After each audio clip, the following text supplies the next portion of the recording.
Fox 66 News with Jennifer Mobilia, meteorologist Tom Atkins, and Jay Pushkar with sports. This is Fox 66 News, first at 10. Addressing voters, John Fetterman makes another stop in Erie just 1 week before Election Day. Good evening, I'm Jennifer Mobilia. We will have that story coming up in a moment, but first tonight, breaking news. There is a large police presence in the town of Albion right now.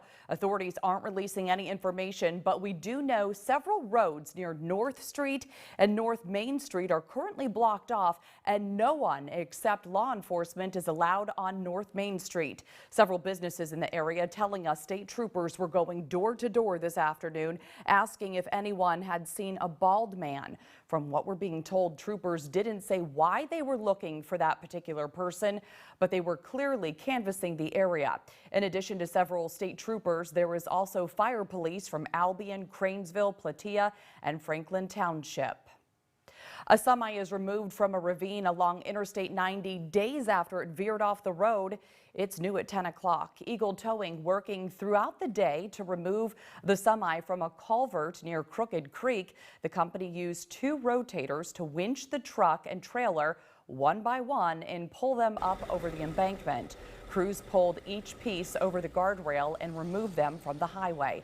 Pennsylvania State Police say the driver may have fell asleep behind the wheel, which caused the crash. And to weather now, meteorologist Craig Flint has your Fox First forecast. Hey, Craig. Hey, Jen, welcome to November. You know, today was like quintessential November, aside being for mild. We had a lot of clouds and drizzle around. That's in the process of clearing out and departing. Now, that's a little problematic because we're going to clear the sky out, and the moisture in the low levels of the atmosphere is abnormally high for early November. So that means there's going to be some locally dense fog forming. So we're pretty much done with the wet weather. Clear sky, south winds at 5, and we're at 50 now, but notice the dew point at 49. So those numbers, when they get close together and marry like that, that means the relative humidity or the air becomes saturated. So the relative humidity approaches 100%, and the end result, locally dense fog by morning. But big time improvements as we head through the rest of the week. The complete forecast later on in the newscast, Jen. All right, Craig, thank you. Fox 66 News is your local election headquarters. Election Day is 1 week from today, and tonight John Fetterman, the Democratic U.S. Senate candidate, visited Penn State Behrend as part of his final push to win over voters. Ever since the debate between U.S. Senate candidates Democrat John Fetterman and Republican Dr. Mehmet Oz, the polls have tightened in the race. Now it's considered a toss-up. At a campaign stop Tuesday night at Penn State Behrend, Fetterman addressed his debate performance. I knew that it was going to be a challenge. You know, I'm 5 months into my recovery of having a stroke, but and I've always been very clear that I might miss some words or I might mush 2 words together. But I think showing up is critical. Behrend students supportive of Fetterman voiced what's at stake in this election and why it's so important to get out and vote. It's all about having those 51, about having the 51st, 52nd, or 53rd vote. That's really it. Elections aren't just presidential elections. I feel like people our age sometimes feel like, oh, I'll just go out, vote for president. But every election counts, every vote counts for every single election. And a lot of people died for our rights to vote. And I feel like we should take every opportunity that we have to vote. One big issue on the ballot for students in attendance Tuesday night is abortion rights. And with Fetterman having such an outward expression on the state of Roe in Pennsylvania and being a direct advocate, especially touching on individuals of color, it definitely resonates with me as a biracial woman in Erie, Pennsylvania. I feel like he really did kind of like clarify his strong points, what he really stands for, and I think that that's going to make a great impact on the voters in this room. Fetterman's Republican challenger, Dr. Mehmet Oz, is expected to be in Crawford County campaigning this Friday. And John Fetterman wasn't the only Democratic candidate making a stop in Erie County today. Chelsea Swift spoke to candidates at a rally earlier today. Democrats, including gubernatorial candidate Josh Shapiro, making a campaign stop in Erie, just 1 week away from the election.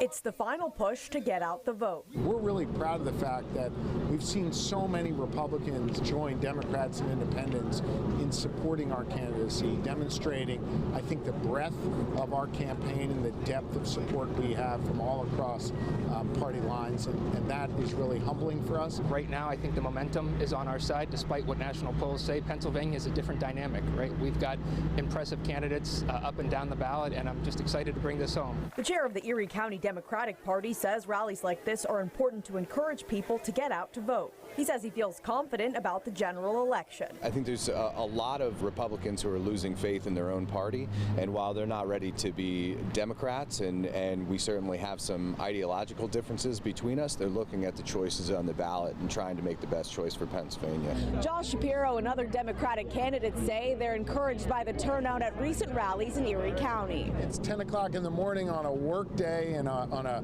kind of dreary, rainy day here in Erie, yet folks still came out because they're enthusiastic, not just about Austin Davis and Josh Shapiro, but defending our fundamental freedoms. We're the only campaign that's actually put out substantive policy prescriptions that deal with the issues that working class families are facing, and I know Josh Shapiro is going to be a champion for them and have our backs when he's governor. Chelsea Swift, Fox 66 News. Workers at the Erie County Election Office are reminding voters what they need to do to ensure their vote gets counted. Brianna Malone has more on the rules for the ballots.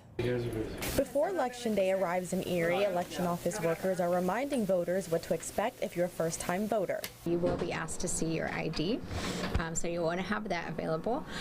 There are several forms of identification which are acceptable. One would be a utility bill, maybe a work badge. Fernandez also says before heading to the polls, voters should check their voter status to see which party they're registered with and which polling location you're assigned to. As people continue dropping off their absentee ballots, Fernandez says there are rules people must adhere to at the box. According to the Pennsylvania election code, you can only drop off your own ballot in the drop box. However, if you are disabled and you need assistance, you can designate an agent. There is a form called a designated agent form. The voter can designate someone to drop their ballot off for them or to even pick the ballot up for them. Residents say the rules are easy to follow, but if you need more help, office workers are always willing to help. The process is pretty simple. Just come on down to the courthouse and they walk you right through it. Fill out the paperwork, make your ballot, and then put it in the box. We did a mail-in. We put the envelopes, the wrong ballots in the wrong envelopes, and they called us. Julie called us, and we came down to make sure we got it right and our vote counts. Brianna Malone, Fox 66 News. Meanwhile, the Supreme Court of Pennsylvania's Middle District has ordered county boards of elections to not count ballots that are undated or have incorrectly dated outer envelopes. The order also says county board of elections should set those ballots aside, preserve them, and any ballots contained in undated or incorrectly dated outer envelopes. The court's decision on Thursday was a 3-3 order after the death of Chief Justice Max Baer earlier this month. For all your election coverage, turn to your local election headquarters, yourerie.com. The 16-year-old suspect involved in a shooting this past weekend is now facing aggravated assault charges. The 16-year-old, Riley Scherer, is facing felony counts of aggravated assault after a fatal shooting in the 1600 block of Chestnut Street. Scherer allegedly shot a 14-year-old girl at a gathering on October 29th. The shooting taking place as a group of teenagers and young adults gathered at an apartment on Chestnut Street. According to the affidavit, Scherer was waving the gun around when it went off after the gun owner had previously taken the weapon away from him. The bullet striking the 14-year-old girl in the head, killing her instantly. It's a terrible tragedy, but one that could have been stopped if it was just if juveniles just didn't have unsupervised access to firearms. The suspect is also facing charges including reckless endangerment and possessing an instrument of crime. An Erie man is sentenced to decades in prison for kidnapping and shooting a woman in January of 2020. 40-year-old Larry Sledge receiving a sentence of 20 to 40 years for attempted criminal homicide, along with 6 to 12 years for witness intimidation. The incident took place in the 300 block of Reed Street. Sledge kidnapped the then 39-year-old woman, held her against her will, and pistol whipped her before shooting her. The intimidation conviction is related to a letter Sledge sent from prison. The Anna Shelter is asking for your help tonight after the gruesome discovery of a 1-year-old pregnant cattle dog. According to the shelter's Facebook page, the dog was found in a wooded area in Conneaut Creek near Albion McKee Road. The Anna Shelter's vet determined the cause of death was a single gunshot wound to the head at close range. The dog had no collar or identification, and her pregnancy was almost full term. If you have any information, you are asked to call or text the Anna Shelter at 814-572-5913. The Pennsylvania Fish and Boat Commission reminding boaters, anglers, and hunters a cold weather life jacket is required now until April 30th while on the water. Any person on boats less than 16 feet in length or any kayak, canoe, or paddleboard must have a life vest on if going out on any Pennsylvania waters. The Fish and Boat Commission says having a life vest on gives you a greater chance of surviving the cold water if you fall overboard because it keeps your head out of the water. It's cold water below 70 degrees. You have an involuntary gasp. It would be like getting into a cold shower and you have that involuntary gasp of air. With a life jacket, it keeps your head up above the water. If your head's below the water and you have that involuntary gasp, you're bringing water right into your lungs. And in most cases, people don't even resurface. Walt says another safety tip in case anyone falls into cold water is to keep your mouth closed so you don't get water into your lungs. And we'll be right back. Your health matters. That's why Jet 24 Action News brings you Your Health every Sunday and Thursday. Watch stories focused on your family's safety and wellness, from emerging research to diet and exercise to new medical treatments. Stay up to date on the latest health trends.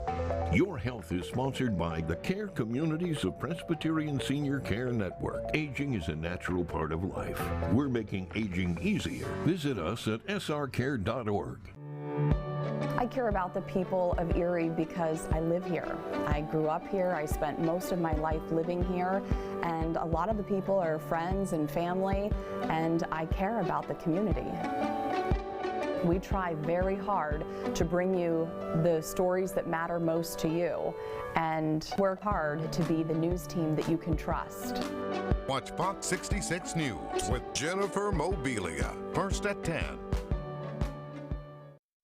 This is Fox 66 News.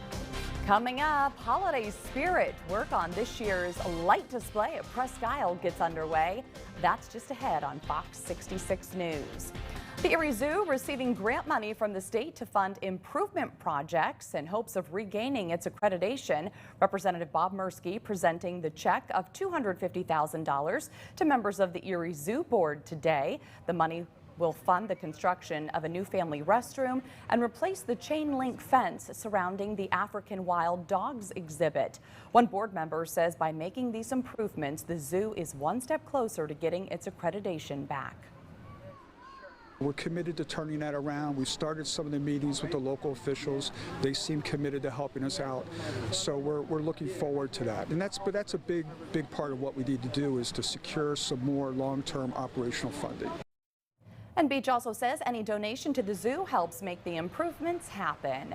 Asbury Woods teaming up with the Presque Isle Rotary Club to unveil an internationally recognized symbol of hope and dreams. A peace pole was erected at the Woods that bears the message, "May peace prevail on earth." It's written in 4 languages on all 4 sides of the pole, those being English, French, Hebrew, and Spanish. Planting a peace pole, is meant to remind us to think, speak, and act in the spirit of peace and harmony. We're really excited that this partnership between Asbury Woods and Rotary could do the first one for the Erie area and really speak to the importance of all of us reflecting on how we can contribute to peace on earth, peace amongst animals and people and nature. There are more than 200,000 peace poles constructed around the world. Volunteers from Penelec and Presque Isle Partnership getting a head start, putting up the holiday lights around the park. Fontaine Glen has more on when those lights will be turned on.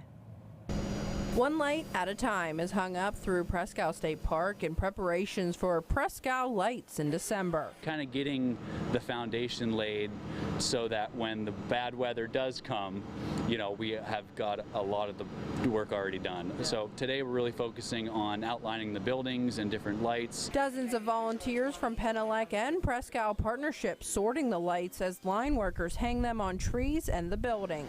If you're visiting Presque Isle, you'll be able to see Penelec bucket trucks and discover Presque Isle volunteers hanging up the lights until Thursday. Penelec giving an estimated $10,000 in-kind contribution to hang the lights. People in the area are starting to want to do this each year and take the little drive around and, you know, and see the nature enhanced. It's a beautiful park, and with some Christmas lights and holiday lights, it even brings out more beauty. During Presque Isle Lights, the partnership tent will be located at the second parking lot with a special surprise. We are bringing back our signature frog button that many are familiar with from Discover Presque Isle. So Pippi the frog will be dressed up in his winter costume on the button, and that of course benefits the Presque Isle Partnership, keeps these events free. The lights will be turned on December 1st.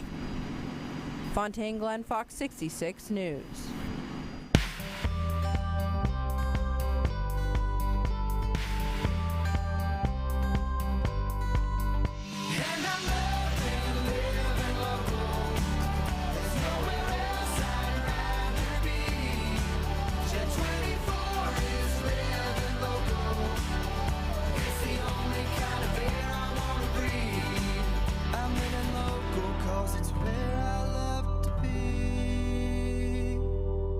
The story continues on YourErie.com with our digital exclusives. Check out local news stories and weather forecasts specific to your area.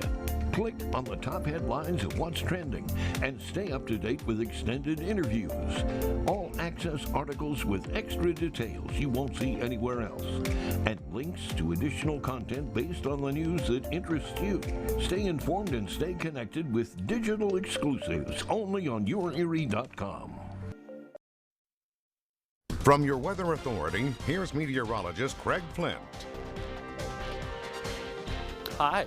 Let's take a look at the forecast as we get you up to date with the numbers today. So 61, and I think tomorrow temperatures a little bit better. We'll probably be in the low 60s. 6 100s at the airport today, and like I said earlier, it's like quintessential November today. Cloudy, kind of clammy, and we've had that drizzle mist. But that is in the process of getting out of Dodge. So we're seeing a little bit of clearing, but that's actually working against us tonight. And there's a couple reasons for that. A, wind speeds are light. B, the temperature and the dew point are fairly close together. So you combine that clear sky with that wind and these two numbers being close together, that is a recipe for fog.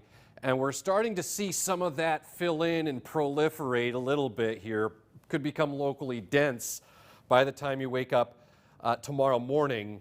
Light and variable winds, temperatures upper 40s to near 50. So we're at 50 now, probably going to drop a few more degrees, 52 in Meadville. But we take a look at the visibilities. Actually, we had some fog reported at the airport last hour, but 10 is the highest number you're ever going to see on this map. But look at Ashtabula socked in, Meadville 5-mile visibility, 7-mile visibility in Jamestown. So yeah, some of that fog starting to kind of fill in as the sky clears out. So here's a look, satellite and Doppler radar loops combined. We had an area low pressure responsible for the wet weather. That's kind of moving away, high pressure coming in. So once we get past, say, mid-morning, once we can evaporate the fog, it doesn't burn off, there's no lighter. But once we get through the fog, which Could take a little while this time of the year with the lower sun angle. It might take a little while to mix that out, but eventually we will. And the sky will become partly to mostly sunny as that high works its mojo for us tomorrow. And that high is going to be our driving feature right through the week. So each day we're going to add to the temperatures. And as a matter of fact, we get into the weekend, temperatures are going to be near 70, if not the low 70s, not acting like November. Here it is for you, 70 degrees Saturday. Clouds are going to start to increase Saturday. Now Sunday, don't forget you fall back Saturday night, by the way. So the clocks go back an hour. Could be a couple of showers. 72. Here's what to expect. Those spotty sprinkles depart. Then the smooth sailing afterwards. Another run of sunshine. We just discussed a quite mild weekend. So back here tonight, gradual clearing, patchy fog, lows into the 40s. Tomorrow, partly sunny, mild, 60 to 65. Tomorrow night, mainly clears, lows drop into the 40s. 7-day forecast. The warm-up ensues right into the weekend. High temperatures near 70, and don't forget to fall back Saturday night into Sunday. Sunset Sunday, 5:07. Back after this.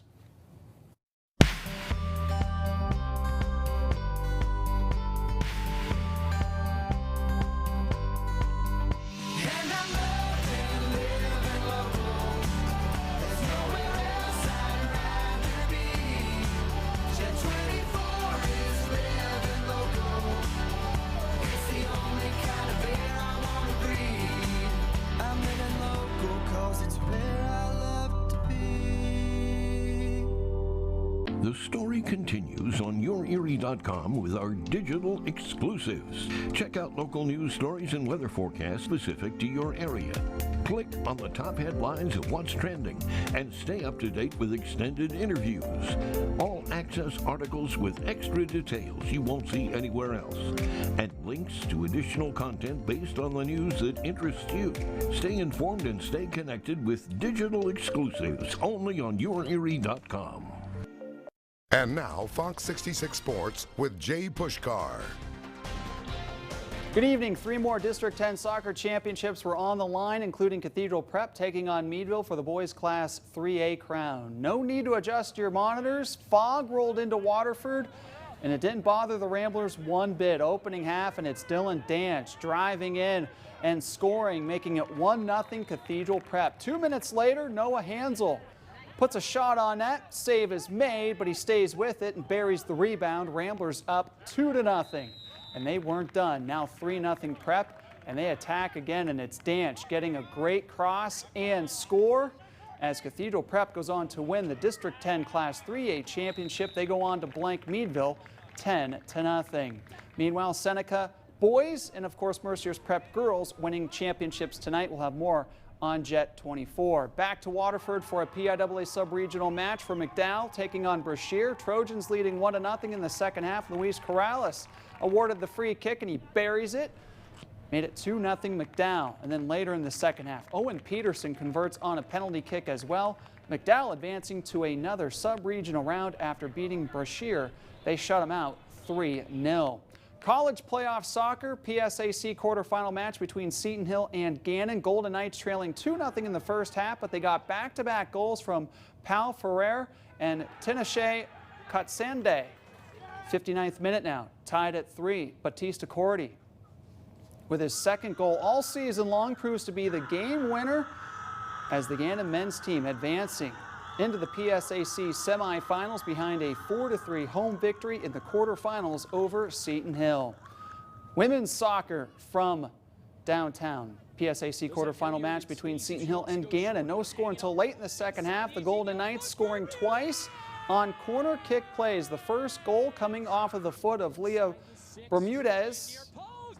And then the second goal, Gabby Bowden able to get the game winner there as well, and it's Gannon over Seton Hill 2-0. They advance to Friday's semifinals. Up on the hill at Mercyhurst, PSAC women's quarterfinal action as interim head coach John Melody and his Lakers taking on Slippery Rock late first half. Cara Van Horn finding Amber Thomas, who buries the shot. That's the lone goal of the match, and it came in the 27th minute of action. It's Mercyhurst over Slippery Rock 1-0 to advance to the conference semifinals. There, they will face unbeaten Westchester on Friday. Finally, Pittsburgh Steelers general manager Omar Khan has traded Chase Claypool, the wide receiver, to the Chicago Bears in exchange for a second-round draft pick in 2023. Claypool was drafted out of Notre Dame in 2020 as a second-round pick by the Steelers. He caught 153 passes for just over 2,000 yards and a dozen touchdowns, but 10 of those touchdowns came back in Claypool's rookie season. Just before the trade deadline expired at 4 p.m., the Steelers then reached out and worked out a trade with Washington as Pittsburgh traded a 6th and 7th round draft pick for cornerback William Jackson III. And the Buffalo Bills looked to bolster their backfield as they traded Zach Moss and a conditional late round draft pick for Colts running back Nyheim Hines. The Bills also acquiring safety Dean Marlowe from Atlanta for a 7th round pick. And we'll be right back. Your health matters. That's why Jet 24 Action News brings you your health every Sunday and Thursday. Watch stories focused on your family's safety and wellness, from emerging research to diet and exercise to new medical treatments. Stay up to date on the latest health trends. Your Health is sponsored by the Care Communities of Presbyterian Senior Care Network. Aging is a natural part of life. We're making aging easier. Visit us at srcare.org. I care about the people of Erie because I live here. I grew up here. I spent most of my life living here, and a lot of the people are friends and family, and I care about the community. We try very hard to bring you the stories that matter most to you and work hard to be the news team that you can trust. Watch Fox 66 News with Jennifer Mobilia, first at 10. And finally on Fox, a Swiss railway company has claimed the record for the longest passenger train.